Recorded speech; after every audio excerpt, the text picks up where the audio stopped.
Okay, from CBS News, Marc Vogel, an American school teacher who has been held in Russia since 2021, arrived back on U.S. soil late Tuesday night after the White House announced earlier in the day it had negotiated his release. Fogel, for those that don't know, he was arrested in 2021 carrying 17 grams of marijuana. That's like, I don't know, almost a half pound. According to reports, his release was negotiated in exchange for a Russian prisoner in the U.S. Mike Waltz, President Trump's national security advisor, made some comment. I'm not going to read it. But then, as we were preparing to talk about this, Trump puts out this huge post on Truth Social. Apparently, he had a lengthy and highly productive phone call with Vladimir Putin, and they discussed bringing the war to an end. And there's some other interesting things I want to get into there. But first, Brad, is this a big deal? Are we going to stop spending our tax dollars on this pointless and tragic war in Ukraine? And is the grift of the military industrial complex over? No, we're going to get the Riviera of the Middle East and Gaza, and then we're going to get the Riviera of the breadbasket in Ukraine, and it's going to be our job to clean it up. I don't know. I mean, I doubt that our treasury is going to stop sending money over there. I'm sure that we're going to keep sending some money. My freeze? No, okay. I think we're still going to be sending money over there. It'll probably be under the guise of cleaning it up and whatever. But I think the war's going to be done. I think that Putin's probably going to get what he wants, a lot more than he would have gotten had they done this, a year ago or when this started. When what's his name for Britain stopped it from happening, and Tony Blair. Yeah, well, was it Tony Blair? It was the fat dude. Boris Johnson. No, I don't think it was Boris Johnson, but whatever. Maybe it was. And we're gonna get. He's gonna get more, and the left is gonna try to play it off as Trump is backing down to Putin and he's Putin's puppet, yada yada yada. But at the end of the day, he's stopping Ukrainians from getting killed, and isn't that just a good thing?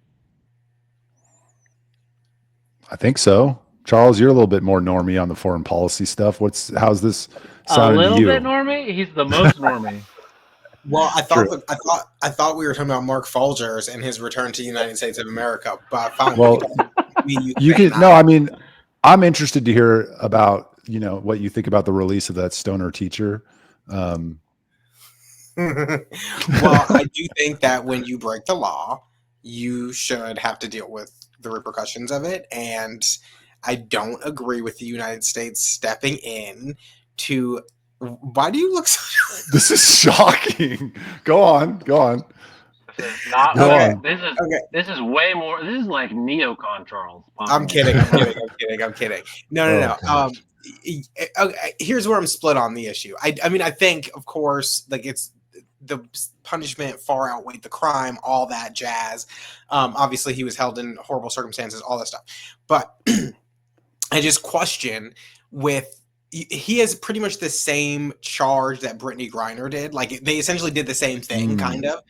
Yeah. And when you look at the previous administration, there was a deep urgency to get Brittany Griner released, which I didn't disagree with. And there wasn't the same urgency with him, and he had the same crime, and I believe he was in there longer than she was. And then on the flip side, you had a lot of folks who were criticizing the attempts to get Brittany Griner out, saying, well, she broke the law, how dare she, blah, blah, blah, and who are now cheering on President Trump, who did the same thing. And so I just hate the hypocrisy on both sides. I don't know what Brad is doing. I don't know. Me neither. Can he even hear us? I don't know. Making a coffee. But yeah, I do find that really interesting, the hypocrisy on both sides. But no, I think he should definitely have been out half an ounce or half a pound, whatever, of weed. From my understanding, it was medical marijuana that he had been approved in the United States for. He's stupid enough to fly to Russia with it. But nonetheless, I mean, it's not crack. And so, so here we are. So I'm glad that he's out. Yeah, did I say half a pound? No, half an ounce. Or wait, an ounce is 16. Or wait. Oh, a pint's a pound of water down, and 16 ounces are in a pint. How much is a pound? 16 ounces. 2.5 ounces. Okay. Well, he had a lot of weed. 16 liquid ounces equals 1 cup. No, yes. I don't know. I'm not good. No, I think it's 8. But suffice it to say, he had a lot of weed in Russia, and he got arrested, and they negotiated his release. I think President Trump promised his family that they would. And I mean, I'm for it. But when I saw the news last night kind of breaking on his return, I was like, oh, this could mean we're starting negotiations with Putin.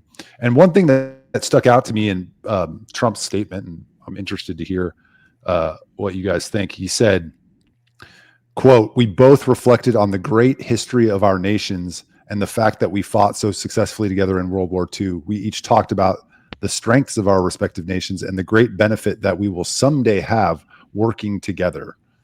Are you good with the U.S. government working with Russia? I mean, I guess it depends on the circumstance, but I mean, it's better to work with than to sit here and fight people all the time, but like work with how closely, work with on what issues, work with on doing something like getting Marc Fogel, how do you say his last name? Fogel back. Fogel, okay, I understand that. Work with them to, go and take over the rest of the world? Probably not. Oh, didn't Brittany Griner, isn't that what she got arrested in Russia for, having a little bit of weed?